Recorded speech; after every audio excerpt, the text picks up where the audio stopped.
So guys, I was really happy about this live stream. I think it was the biggest one yet for me. A lot of new information, and it's on a very major system. We haven't got a system stream in a long time. I first want to talk about the major changes we saw in terms of freeholds for those that have followed the project closely. I'll get into the details of these as we get later in the video. First, buying a freehold plot is now a bidding process. You can now trade your freeholds with other players in an open market.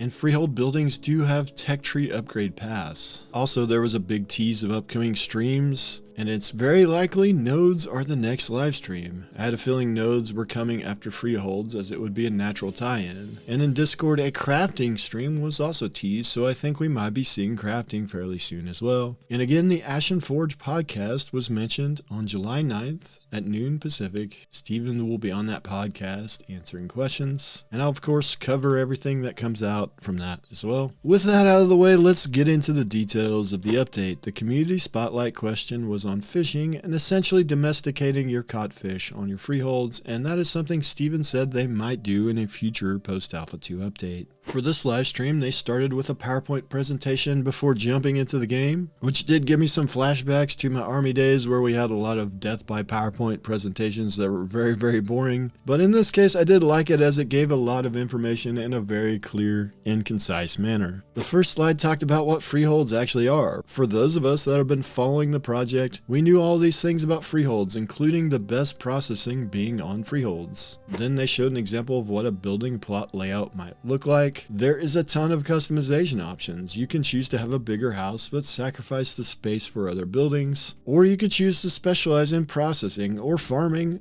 or any possible combination you could think of. There was some clarification from Steven in the Discord after the stream that said for each building you will have to place a permit that you will get from your node. The shed building was described as the initial storage place after you first place your plot down, where you place all the materials that you use to start building on your plot. In order to own a freehold, there's a lot of steps players will have to undertake. First, players must complete a quest. Once the quest is completed, players will unlock the ability to bid on any available freehold permit at a node. There are predetermined parcels of land in each node's zone of influence where freeholds can be placed. Players can place their freehold inside the area of the claimed parcel. When placing their claim in the parcel, players will have a top-down view that shows where you can place your permit, and freehold locations are partitioned out and cannot be placed right next to each other. Steven further clarified in the Discord after the stream that the design intent is for players to be level 50 before they can unlock the freehold quest. I find this interesting as that is the max level, and with crafters making the best gear, and with some processing being gated behind freeholds, that might make gearing out difficult for players leveling on a new server. Steven also clarified that you will not need to have your processing leveled in order to complete the freehold quest, and you can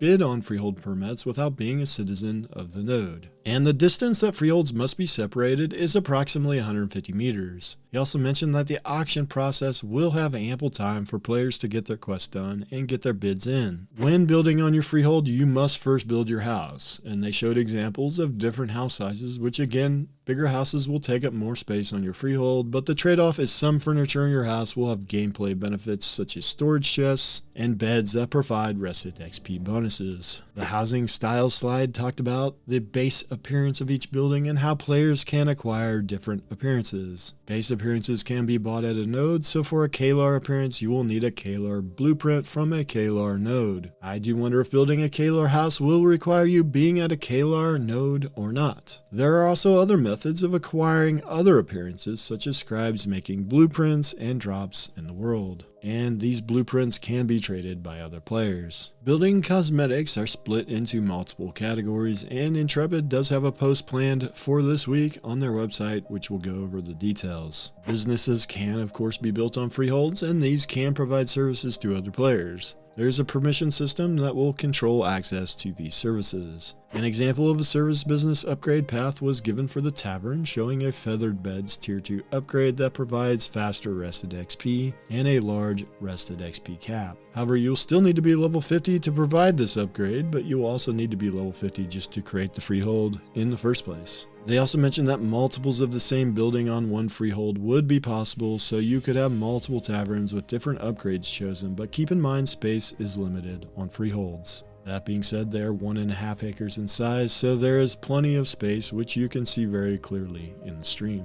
Inns were also briefly mentioned as players can use this temporary housing as well. They've mentioned inns before but never gave any details. There are no restrictions to how many players can be in an inn, but there are soft caps in terms of how many players can use an inn or any other form of housing to become a citizen, and that soft cap is probably in the form of increased cost. Next, they had an artisan slide. They mentioned each crafting and processing profession will have an associated building type. Once this building is placed, players can then place the crafting and building stations. And in terms of processing, there are 4 stations for each profession. The buildings do provide benefits to the stations, which we are going to see in the next slide. And Steven did mention in the Q&A after the video that building blueprints might provide different buffs based on the rarity of the blueprint. Freeholds are the only place that high-level processing can occur. We knew that the best processing could only be done on freeholds, and now we have clarification that that means the highest level processing, not just a speed increase. So with that being the case, I do wonder if we see most freeholds in the world being mostly for processing and not a lot of variety, but we'll have to wait and see. Fuel is also mentioned as a resource for processing, and they mentioned that many different resources can be used as a fuel. So for instance, a furnace might be able to use wood, coal, or any number of different resources, and players can decide what resource they want to use based on the price. This natural supply and demand dynamic I think is a good thing and can help boost the prices on cheap items and potentially lower prices on more expensive items, thereby self-regulating the economy. The processing station quality was also said to reduce fuel costs as well. An example of processing building progression is the Arcane Golem upgrade for the lumber mill, which reduces the gold, fuel, and resource costs by 20% and is a tier 5 upgrade. They also mentioned that as players spec into these upgrades, the building itself will manifest these upgrades as visuals in the game world, giving passing players an idea of what might be available at that freehold. After the slideshow they dropped into the game, we see Steven harvest halcyon.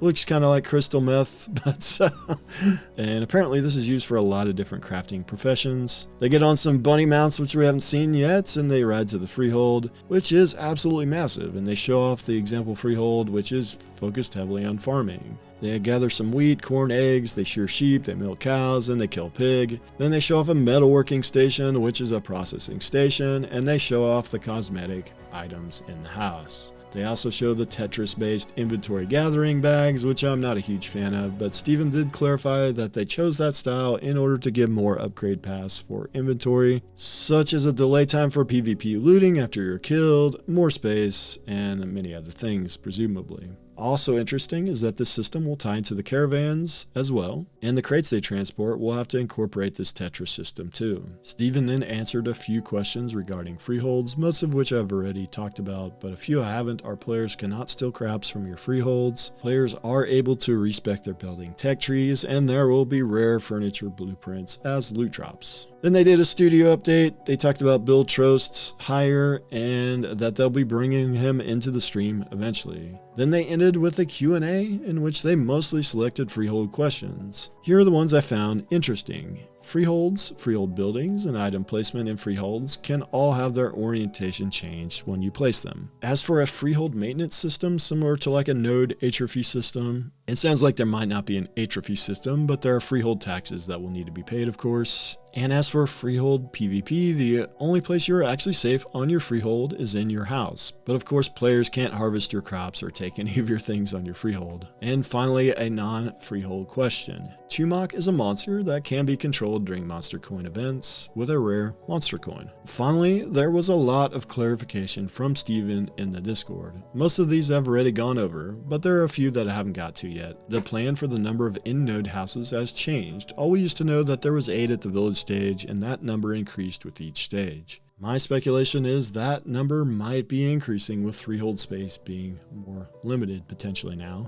They also mentioned that in-node housing will have unique utilities separate from freehold housing, which is something I definitely like to hear. Steven also mentioned internal siege testing has been happening and spot tests might be happening soon, but who knows what that actually means. One big one Steven mentioned in Discord is that the goal for the number of freeholds is in the low thousands. So one, that is quite a lot, but not not enough for everyone on the server to have one, especially since the server cap is planned to be 15,000 accounts per server at the launch and potentially increasing to 50,000. And 2, with a land size 480 square kilometers, just using an example of 3,000 freeholds as a low thousands number that would take up roughly 30 square kilometers in the world, which would equate to 4% of the world. But do keep in mind this is all based on incomplete information and it's all speculative. And also freeholds can be placed in the underrealm, and there's space between freeholds of approximately 150 meters, which I didn't take into account. So this is just a very rough estimate. The reason I showed you this is because I just wanted to demonstrate that there's plenty of space in the world for freeholds, and the world's not going to be completely filled with freeholds. I guess it's anywhere from like 1 to 10%. In this example, it turned out to be 4%, but again, incomplete and speculative. I also want to comment further on the zones he mentioned freeholds would be tested in. Last year they mentioned areas that might be the focus of A2 testing, and now the list might be even more narrow, as at least for freehold testing they only mentioned 3 zones. I do want to talk about a few questions from me that have popped up as well, and I've touched on a bit. Number 1, will leveling to 50 and gearing up as you go be hindered by the higher tier processing being only available on freeholds at level 50, or can the lower tier processing in nodes give adequate leveling gear and the higher tier processing is only for in gear? And the second question is the housing aesthetic limited based on the node type? For example, can a Kalar house be built on a freehold that is in the node ZOI of a Dunir node? And that's all I have for new questions, which I'll add to the growing list of questions on my website, and I'm going to, I'm sure, continue to think of a lot more questions as we go. Let me know of any questions you might have, as I am always looking to add more questions to that website, or I might have the answer for your question as well. And a channel update before I go. I plan on focusing on Ashes of Creation with the nodes coming up next month, and with crafting soon after. I think the interest levels are going to start picking up again for Ashes. And it is of course the upcoming MMO I am most interested in, so I've been making plans for a while to do a lot of videos this month about Ashes. And with that, guys, thanks for watching all the way to the end. It really does help when you do that. Sorry for the video being so long, but there was a lot to go over. I thought this was a great update, and with that, guys, I'll see you guys in the next video.